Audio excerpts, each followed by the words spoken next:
கங்கையின் ஜலம் அத்தனையும் படைக்கும் கடவுளான பிரம்மதேவரின் கமண்டலத்திற்குள் அடங்கும். அதன் பின்பு பிரம்மதேவர் கமண்டலத்திலிருந்து ஜலமுக்தி அளித்து அதனை மெல்ல வெளியேற்றுவார்.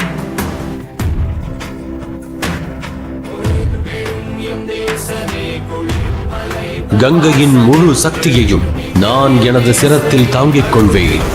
அதனது வேகத்தையும் மட்டுப்படுத்துவேன். அதன் பின்பு எத்தீங்கும் விளையாமல் எனது சிரத்திலிருந்து பூலோகத்திற்கு கங்கை நீர் வழிந்தோடும்.